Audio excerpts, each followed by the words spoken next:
ইন্নাদ দীনা ইনদাল্লাহিল ইসলাম, আল্লাহর নিকট একমাত্র মনোনীত ধর্ম হলো ইসলাম। ওয়া মান ইয়াবতাগি গায়রাল ইসলামি দীনান ফালা ইউকবালা মিনহু ওয়া হুয়া ফিল আখিরাতি মিনাল খাসিরিন। যে ব্যক্তি ইসলাম ছাড়া অন্য কোন ধর্মকে ধর্ম হিসেবে গ্রহণ করবে, অন্য কোন আদর্শকে আদর্শ হিসেবে গ্রহণ করবে, অন্য কোন মতবাদকে ধর্ম হিসেবে গ্রহণ করবে, সেটা আল্লাহর নিকট গ্রহণযোগ্য না, এবং সে কাল কিয়ামতের মাঠে চিরস্থায়ী ক্ষতিগ্রস্তদের মধ্যে অন্তর্ভুক্ত হবে। আয় আল্লাহ, আমি এই মুসলমানের সাথে সব ধরনের লেনদেন করছি, দুনিয়াবি লেনদেন শিখছিল, হাসি মুখে কথা হইতো, একে অপরের ভালো মন্দ জিজ্ঞাসা করা হইতো, কিন্তু কোনোদিন আমাকে দাওয়াত দেয় নাই। বলবে কি বলবে না? মা জাআনা মিন বাশীরিন ওয়ালা নাযীর। এজন্য আমরা বলি অমুসলিমদের মাঝে ইসলামের দাওয়াত দেন, নিজে পরিপূর্ণ প্র্যাকটিসিং মুসলিম হন। আপনি বলবেন আমি মুসলমান ঠিক হয়ে গেলে অমুসলিম এমনি ঠিক হয়ে যাবে, এটা আংশিক ঠিক আছে, আবার আংশিক ঠিক নাই। কারণ রাসূল সাল্লাল্লাহু আলাইহি সাল্লাম পরিপূর্ণ মুসলমান ছিলেন না আংশিক মুসলমান ছিলেন? সাহাবায়ে কেরাম আমলদার মুসলমান ছিলেন না আমল ছাড়া মুসলমান ছিলেন? তো রাসূল সাল্লাল্লাহু আলাইহি ওয়াসাল্লাম সাহাবায়ে কেরাম অমুসলিমদের দ্বারে দ্বারে বারে বারে গিয়ে man to man, door to door, সামনাসামনি দাওয়াত দিবেন কি দেন নাই? তো আপনি কোন সান্দু যে আপনি দাওয়াত দেওয়া লাগবে না? রাসূল দাওয়াত দেওয়া লাগছে, বাড়িতে গিয়ে, ঘরে গিয়ে, দিনে রাত্রে, দুপুরে সকালে, যখন যাইতে বলে নাই, যাইতে নিষেধ করছে, অন্য সময় গিয়েছে। আবু জাহেল নিষেধ করে দিনে আসবে না, রাত্রে গেছে, রাত্রে আসবে না, দিনে গেছে, রাত দিন কোন সময় আসবে না, যায় নাই, রাস্তায় দাঁড়ায় রয়েছে। আবু জাহেল আসছে, দাওয়াত দিছে, তোমার না বলছি আমার কাছে আসবে না, বলে কাকা এখন তো আমি আসি নাই, আপনি আইছেন। কতবার দাওয়াত দিছে? কোন ঐতিহাসিকগণ বলছে 1500 বার দাওয়াত দিছে। 13 বছরে আবু জাহেলরে আল্লাহ রাসূল দাওয়াত দিছে কতবার? 1500 বার। অধিকাংশ কত হলো এটা অগণিত, কোনো ঠিক নাই। কারণ রাসূল তো বলছে ইয়া আম্মি, হে আমার চাচা। আবু তালিব যখন বলছে, আবু তালিবকে বলছে না যে ভাতিজা তোমার কম তোমাকে বলতেছে তুমি এই দাওয়াতের কাজ বন্ধ করো, নাইলে তারা তোমার উপরে আক্রমণ করবে, তোমাকে তোমার গায়ে হাত তুলবে। বনি হাশিমের দিকে তাকিয়ে, কুরাইশের দিকে তাকিয়ে, তারা এই পর্যন্ত কুরাইশ বংশের একটা সম্মান আছে, বনি হাশিমের একটা ঐতিহ্য আছে, এদেরকে তারা সম্মান করে, শ্রদ্ধা করে, এই জন্য তোমার গায়ে হাত তোলে নাই। এখন তারা বলতেছে তুমি সীমানা অতিক্রম করতেছ, ধৈর্যের একটা সীমা আছে, তারা যে কোনো সময় তোমার উপরে আক্রমণ করতে পারে। এখন তুমি চিন্তা করো কি করবা। রাসূল বললেন ইয়া আম্মি, হে আমার চাচা, যতদিন না তারা মুসলমান হয় অথবা আমি মুহাম্মদের মৃত্যু হয়, দাওয়াতের কাজ বন্ধ হবে না।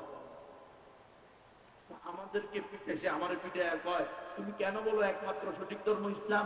তো আমি বলছি এটাই তো আল্লাহর বিধান। কয় না, এদের গণতন্ত্র দিয়ে চলে, তোমাকে বলতে হবে সকল ধর্ম সঠিক। আমি বলছি তাহলে করস ফায়াত দিয়ে দেন, করস ফায়াত দিয়ে দেন, যে কোনো ভাবে আল্লাহ বের করলে আবার একই দাওয়াত দিব, ইসলাম ই একমাত্র সঠিক ধর্ম, মুসলমান ছাড়া আর কেউ জান্নাতে যাবে না। লিইয়ুযহিরাহু আলা দীনি কুল্লি, সকল বাতিল ধর্মের উপরে একমাত্র সঠিক ধর্ম বিজয় হবে। আর আপনি মনে মনে সেকুলারিজম, নাস্তিকবাদ পালন করেন, হিন্দুরাও তাদের ধর্ম পালন করে জান্নাতে যাবে। লিইয়ুযহিরাহু আলা দীনি কুল্লি বিরোধী আপনি। আল্লাহর মাকসাদ, আল্লাহর টার্গেট, আল্লাহ যে মিশন আর ভিশন দিয়ে নবী রাসূল পাঠাইছেন, আপনি ওই ভিশনের বিরোধী। আপনার আকীদা, চিন্তা, কর্ম প্রত্যেকটা আল্লাহর দেওয়া জীবন বিধানের বাহিরে।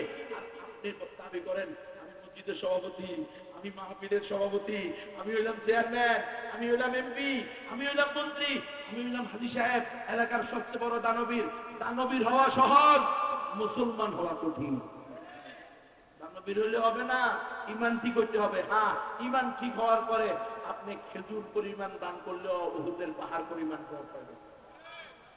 আপনি যদি ঈমান ঠিক না হন, ইল্লাল্লাযীনা আমানু, আগে ঈমান আনো, আগে ঈমান আনো, পরে তোমার আমলে চলে নেক কাজ, তোমার অন্যের কল্যাণ পৌঁছানো, মানবতাবাদ, হিউম্যানিজমবাদ সব কাজে আসবে। ঈমান আনলে, তোমার তো ঈমানই নাই, তুমি বিশ্বাস করো সকল ধর্ম সঠিক, তুমি তো বেঈমান। এই জন্য আমরা যেহেতু বিশ্বাস করি ইসলাম ই একমাত্র সঠিক ধর্ম, অমুসলিমদেরকেও দাওয়াত দেওয়া আমাদের দায়িত্ব। অমুসলিমরা বলতে পারে, হিন্দু বৌদ্ধরা, যে হুজুর তুমি যে বললা ইসলামই একমাত্র সঠিক ধর্ম, আদান বেড়ে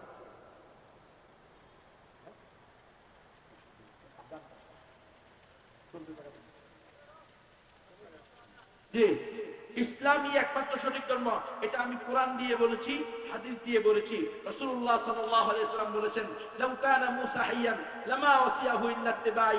আমি নবী এসে যাওয়ার পরে যদি স্বয়ং মূসা আলাইহিস সালাম জীবিত থাকতো, তবুও তাকে আমারই অনুসরণ করতে হবে, আমার আনিত শরীয়ত তাকে মানতে হতো। সুতরাং আজকে আমরা ইসলাম একমাত্র সঠিক ধর্ম, এই দাওয়াত অমুসলিমকে দিতে হবে। আপনারা অনেকেই আমার এর আগে আলোচনা শুনেছেন, আমার গাড়িতে বই রাখা আছে, আপনার খিদমতে আপনার আমানত, একটা বই 20 টাকা। আপনি লক্ষ লক্ষ হিন্দু মুসলমান হয়েছে এই বইটা পড়ে, এই বইটা আপনারা নিয়ে যাবেন 5 কপি 10 কপি 20 কপি। আপনি দোকানদারি করেন, ব্যবসা করেন, মিল ফ্যাক্টরি আছে, আপনার ব্যবসা আছে, আপনার অধীনে অনেক অমুসলিম চাকরি করে, তাদের সাথে কিছু কথা বলে একটা বই তাদেরকে আপনি দিয়ে দেন। সে ইনশাআল্লাহ সুম্মা ইনশাআল্লাহ আল্লাহ তার তকদিরে যদি হেদায়েত রাখে, এই বইটা পড়লে সে ইসলাম সম্পর্কে জানতে পারবে, ইসলামের প্রতি ঈমানের প্রতি তার আগ্রহ বাড়বে। লক্ষ লক্ষ হিন্দু মুসলমান এসে এই বই পড়ে আমার গাড়িতে রাখা আছে, আপনার খিদমতে আপনার আমানত। আরেকটা বই আছে, ঈমান ইসলাম রোপণ শর্ত ও আদবসমূহ। আপনি আর আমি আদমশুমারিতে মুসলমান, গরু গোশত খাওয়া মুসলমান। আসলে আমি আর আপনি মুসলমান কিনা? আপনাকে তলে তলে মুনাফিক। কথা বলেন নাই? আপনি আপনি আর আমি ইসলামী দলের নেতা, ইসলামী দলের নেত্রী। হ্যাঁ, এক একজন আমরা ইসলামের জন্য জীবন দিয়ে দিতেছি, পদ্ধতি গ্রহণ করছি গণতন্ত্র। শেষ পর্যন্ত আমার ঈমান থাকবে কিনা এটা দেখার জন্য আপনি এই বইটা পড়েন, নিজের ছেলে মেয়েকে পড়ান, নিজের ছেলে মেয়েকে শিক্ষা দিতে হবে ইসলাম এই একমাত্র সঠিক ধর্ম, মুসলমান ছাড়া আর কেউ জান্নাতে যাবে না। যদি এই শিক্ষা না দেন, তাহলে আপনার মেয়ে বাগোয়া ল্যাপটপের ফাঁদে পড়ে গেরুয়া উগ্র ইসকন সন্ত্রাসী উগ্র হিন্দুত্ববাদীদের প্রেমের ফাঁদে পড়ে সে মুশরিকা হয়ে যাবে। আপনার মেয়ে মুশরিকা হয়ে যাবে, এমন ঘটনা এখন কিন্তু অহরহ আপনাদের এখানেও আছে।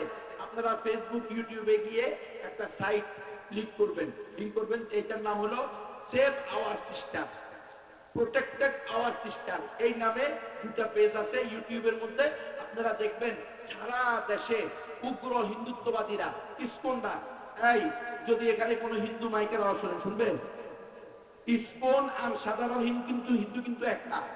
ইসকন কিন্তু হিন্দুদের কোন সংগঠন নন। ইসকন হলো ইহুদিদের দ্বারা সৃষ্ট এবং পরিচালিত একটা সংগঠন, ইহুদিদের সংগঠন। কথা বুঝছেন? এটা বাংলাদেশে র নামে একটা বই লিখছেন, বাংলাদেশ গোয়েন্দা সংস্থার সাবেক প্রধান, ওই বইয়ের নাম হলো বাংলাদেশে র। তিনি লিখছে যে ইসকন নামক যে সংগঠন এই দেশে কাজ করতেছে, এটা হলো ইহুদিদের একটা সংগঠন। এদেরকে তৈরি করা হয়েছে ইহুদি খ্রিস্টানদের যৌথ অর্থায়নের মাধ্যমে। যেরকম বিভিন্ন এনজিও আছে না, খ্রিস্টান মিশনারি, ওই মিশনারিদের মতো এটা একটা মিশনারি। এদের টার্গেট হলো মুসলিম দেশের মধ্যে দাঙ্গা লাগিয়ে দিয়ে মুসলমানদের উপরে নির্মম নির্যাতন করা, মসজিদ ভেঙে দেওয়া, মাদ্রাসা ভেঙে দেওয়া। ওই যে তারা বিশ্বাস করে অখণ্ড ভারত, কি বিশ্বাস করে? অখণ্ড ভারত, মুসলিম মুক্ত ভারত। হ্যাঁ, তাদের শ্রী চৈতন্যের যে আদর্শ, যে পুরা পৃথিবীকে মুসলিম মুক্ত করো, এটা বিশ্বাস করে এই জাতি। তো তাদের এই যে মুসলিম মুক্ত পৃথিবী গড়ার জন্য, দেশ গড়ার জন্য তাদের একটা টার্গেট হলো মুসলিম নারীদেরকে টার্গেট প্রেমের ফাঁদে ফেলে, টার্গেট করে করে তার পিছনে একটা পুরুষ লাগাই দিবে, একটা ছেলে লাগাই দিবে, দেখতে শুনতে সুন্দর হবে বা স্মার্ট স্মার্ট ভাব লাগবে। আমাদের নারীরা তো আলা বলা সাদা সিধা বুঝে না, কারো একটা কণ্ঠ শুনলেও পাগল হয়ে যায়, কারো নাম শুনলেও পাগল হয়ে যায়, কেউ কেউ আছে শুধু সুন্দর দেখে পাগল হয়ে যায়, কেউ কেউ আছে তার সিগারেট টান দেখে পাগল হয়ে গেছে। এত বেউকুফের বেউকুফের নাহলে গান্দাপুরের সাথে প্রেম হয়ে গেল।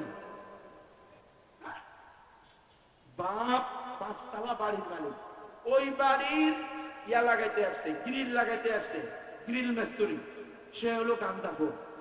তার গ্রিল লাগানো দেখে, কাজ করা দেখে এই বাড়িওয়ালার মেয়ে ওর প্রেমে পড়ে গেল। বলেন এটা কি? ওর স্বামী বিদেশ থেকে তার জন্য যাতে সে সেবে তার বাপের বাড়ি যেতে পারে, আসতে পারে, কারো পর পুরুষের পাশে বসতে না হয়। এই জন্য একটা সিএনজি ওয়ালাকে মাসিক হিসাবে বা নির্ধারিত করে দিচ্ছে, আমার পরিবারকে তুমি নিয়মিত আনা নেওয়া করবা, এমনি গেলে লাগে 100 টাকা, আমি তোমাকে তুমি 600 টাকা, কিন্তু শুধু আমার বউকে আনা নেওয়া করবা। এই বউ এত ব্যাককলের ব্যাককল, এত সুন্দর স্বামী, রক্ত পানি করে টাকা রুজি করে তার জন্য বাড়ি করছে, স্বর্ণ বানাইছে, টাকা বানাইছে, এই মহিলা সিএনজি ওয়ালার লোকে প্যান করে বাড়ছে। বুঝলেন না? মনে আছে না নাই? এই জন্য ভাই আমাদের জিম্মাদারি হলো প্রত্যেক বিষয়, এই যে আপনাদেরকে আমরা কথাগুলো বলতেছি, কেন বলতেছি? আমরা নবীর ওয়ারিস, আমাদের দায়িত্ব হলো নবীওয়ালা কাজ। উম্মত যাতে করে বিভ্রান্ত না হয়, বলতে না পারে যে আল্লাহ আমরা এটা বুঝি নাই, এটা সম্পর্কে আমাদের এই যে বাগোয়া লাভটা, এটা একটা ষড়যন্ত্র, এটা আপনাদেরকে আমরা জানাইয়া দিলাম। এখন আপনার মেয়েকে আপনার ছেলেকে সেভ করা আপনার দায়িত্ব। এই বইগুলো নিয়ে ছেলে মেয়েকে পড়ান। আল আমানুল আজকারি, আমানুল আজকারি, আজকারুল আমাল, যে সমস্ত আজকার সকাল সন্ধ্যা পড়লে আপনার পরিবার, আপনার ছেলে মেয়ে বিপদ আপদ মুক্ত থাকবে, এর উপরে একটা বই আছে। আরো অনেকগুলো দাওয়াতি বই আছে, যাদের তৌফিক আছে বইগুলো কিনে নেবেন।